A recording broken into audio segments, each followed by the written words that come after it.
Ambassador त्रिगुनाथ, जब ये आयोजन मिला, जब प्रेसिडेंसी भारत को मिली, उस समय बहुत सारी बातें कही गई कि ये तो रोटेशन पे आना ही था, इसमें कोई नई चीज नहीं है।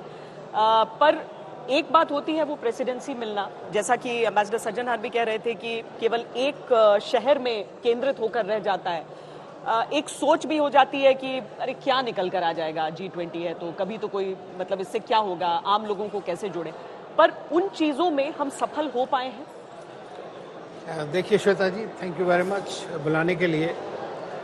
मेरा मानना यह है कि जब भारत ने ये अध्यक्षता ली तो इसमें सच कोई ऐसी बात नहीं है कि सब कंट्रीज में रोटेशन के हिसाब से आता है नंबर, तो भारत का भी आया। लेकिन किस तरह एक देश बड़ी बड़ी वैश्विक चुनौतियों को आगे बढ़ाता है, किस तरह उनको हैंडल करता है, ये बहुत इंपॉर्टेंट चीज़ है। भारत की जो प्रेसिडेंसी है, मैं समझता हूँ एक सबसे डिफिकल्ट टाइम पे है, चाहे वो पेंडेमिक की वजह से हो या रशिया यूक्रेन वॉर की वजह से हो। तो इन सब सिचुएशंस के होते भारत ने क्या ओपिनियन लिया? भारत की जो थीम है कि वसुधैव कुटुंबकम, मतलब दुनिया के लिए हम हैं, और इसीलिए निभर के आता है उसके बाहर ग्लोबल साउथ, कि कैसे हम वॉइस बन सके ग्लोबल साउथ की, जिसने इन इवेंट्स की वजह से सबसे ज़्यादा सफर किया।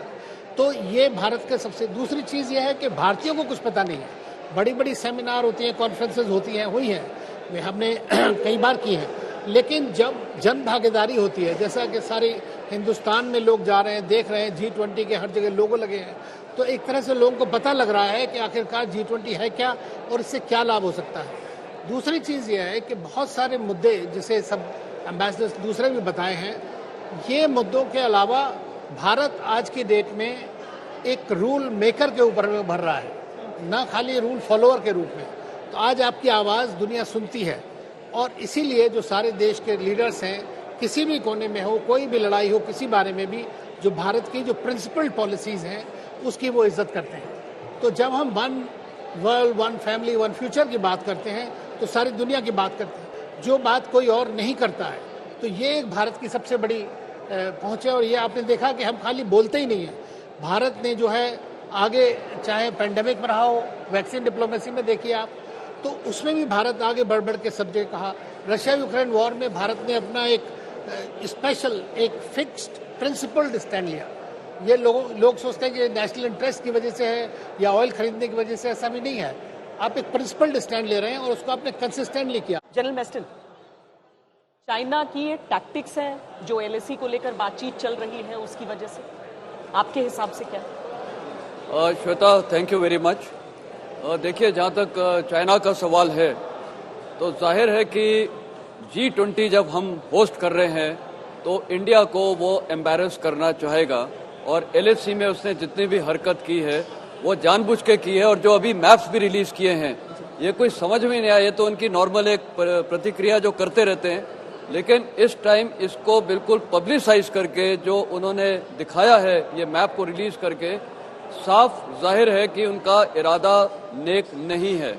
और शी जिनपिंग का ये सब चीज़ों से लग रहा था, खासकर ब्रिक्स सम्मेलन के बाद भी जो कुछ विजुअल्स हमने देखे हैं, उनको इतना इम्पोर्टेंस नहीं मिला था जो वो सोच रहे थे, बल्कि प्राइम मिनिस्टर मोदी को ज़्यादा मिला था। तो ये सब देखते हुए उनको लगा है कि अभी इंडिया में अगर आएंगे तो उनकी शायद पोजीशन थोड़ी खटास में पड़ सकती है। और प्रेसिडेंट बाइडेन ने भी जो अभी स्टेटमेंट दिया है, बहुत अच्छा स्टेटमेंट दिया है कि उनको आना चाहिए। उन्होंने इसको ये देखते हुए किया क्योंकि एक इंटरनेशनल फोरम है G20, जिसका बहुत इम्पोर्टेंस है, और विश्व में खासकर इकोनॉमिकल डिसीजंस लेना नियत ही ज़रूरी है, जो कर सकते हैं। लेकिन रशिया का ना आना, वो तो खैर हमें पता ही था वो नहीं आएंगे रशिया यूक्रेन की वजह से। चाइना का इसलिए साफ जाहिर है कि उनका इंटेंट नेक नहीं है। और मेरे को लगता है ये जो G20 जो इंडिया ने एक्चुअली लीडरशिप ली थी, अगर आप 2008 में जाएं, 2007 में जो जर्मनी में कॉन्फ्रेंस हुई थी, उस समय इंडिया, चाइना और ये 5 कंट्रीज को बुलाया जाता था एज अ आउटरीच प्रोग्राम। हम लोग को मेंबरशिप तब तक नहीं मिली थी। प्राइम मिनिस्टर मनमोहन सिंह ने तब बड़ा अच्छा स्टेटमेंट दिया था जो मैं पढ़ रहा था, और वो स्टेटमेंट ये था कि आपके ये जो रईस देशों के गेट टुगेदर्स होते हैं, इसमें ये गेट टुगेदर उनका शब्द है, रईस देशों के, इसमें भारत अगर आएगा तो वो एक पार्टिसिपेंट के तौर पे बराबर पार्टनरशिप पाएगा हम एक पिटीशन लेके नहीं आएंगे। और वो जो चाइना था, ब्राजील था, रशिया था, इन्होंने स्टेटमेंट को बहुत अहमियत दी है। और 2008 की सबसे बड़ी हेडलाइंस थी G8 dead and G20 live. तो कहने का मतलब है चाइना जो अभी हमारी एक लीडरशिप देख रहा है, ग्लोबल इन्फ्लुएंस जो हमने नॉर्थ साउथ का गैप ब्रिज कर दिया है, और खासकर जो ग्लोबल साउथ की अभी हमने लीडरशिप ले रखी है, चाइना को वो टॉलरेट नहीं हो सकता है, क्योंकि उसको पता है अभी उसके इकोनॉमिक स्टेट कैसी है, उसके ये लाइन ऑफ एक्चुअल कंट्रोल में क्या हालात हैं, और भारतीय सेना ने जिस प्रकार उसको मुंह तोड़ जवाब दिया है। तो इसीलिए शी जिनपिंग नहीं आ रहे, और वो उनके ना आने से वो दुनिया को मैसेज देना चाहते हैं कि देखो G20 थोड़ा फीका पड़ गया है, लेकिन इंडिया और बाकी जो देश हैं ये G20 को फीका नहीं पड़ने देंगे। जनरल कुलकर्णी, मैं आपके पास भी आती हूँ, लेकिन अभी एम्बेसडर वोरा से हमारा संपर्क फिर से हो गया है। एम्बेसडर वोरा, अपनी बात पूरी कीजिए। क्या आप मुझे सुन पाई थी जो मैं शुरू में कह रहा था? Were you able to hear me, ma'am? जी, अब सुनाई दे रहा है सर। ऑल राइट, बहुत बहुत आभारी। मैं यही कह रहा था कि मैं इस समय न्यूयॉर्क में हूँ। यहाँ पर सुबह के 6:15 बजे हैं, 17 डिग्री तापमान है। यहाँ का जो मीडिया है इसको कोई इंटरेस्ट नहीं है इन G20। यहाँ पर दो चीजें हैं, मैं जल्दी से बता देता हूँ। एक तो है वो मैकडोनल्ड ट्रंप या डोनाल्ड ट्रंप जिसको आप कहते हैं, उनके जो जेल जा रहे हैं, और दूसरा जो बाइडेन साहब की जो पॉसिबल इम्पीचमेंट होने वाली है, क्योंकि उनके साहिबजादे हंटर बाइडेन तरह तरह की चीजें करते रहे। ये यहाँ पर मीडिया का इंटरेस्ट है। अब बाकी एम्बेसडर जो वहाँ पे मौजूद हैं, मीडिया एक्सपर्ट्स आपके स्टूडियो में हैं, और हमारे इंटरनेशनल अफेयर्स के स्ट्रेटेजिक थिंकर्स भी सब वहां पर हैं, तो उनसे मैं बहुत कुछ सीखता हूं। उनकी जानकारी मुझसे कहीं ज्यादा है। सिर्फ इतना कहना चाहता हूं मैम, आपने G20 की जब बात की है, थोड़ा सा इसके इतिहास में चले जाते हैं। दशक ऑफ 1990s में तरह तरह की इकोनॉमिक क्राइसिस हुई थी। पेसो क्राइसिस हुई मेक्सिको में, लैटिन अमेरिका में समस्या हुई, एशियन मेल्टडाउन हुआ, अफ्रीका के तो डेट क्राइसिस की बात हुई, फिर 2008 में अमेरिका के कारण एक ग्लोबल फाइनेंशियल मेल्टडाउन हुआ। तो जो दुनिया के ब्राह्मण हैं, G7 जो अमीर देश हैं, उन्होंने कहा कि टाइगर लोग अब ये हमसे नहीं होता, चलिए हम कुछ और देशों को बुलाते हैं। कुछ तेल वालों को बुला लिया, सऊदी अरेबिया, यूएई को, उभरती इकोनॉमीज इंडिया, चाइना को बना के, तो एक क्षत्रिय क्लब बनाया कि अब हम मिलके हम झगड़ा करेंगे, जिसको हम G20 कहते हैं। जब वो इमीडिएट चैलेंजेस चली गई तो G20 का महत्व भी कम होने लगा। लेकिन भारत ने क्या किया है, 4 चीजें मैं बता दूं। सबसे पहले तो इसको एक ग्लोबल मूवमेंट बनाया है, G20 से बदल के G200 जैसे मेरे कॉलीग कह रहे थे, बना दिया है।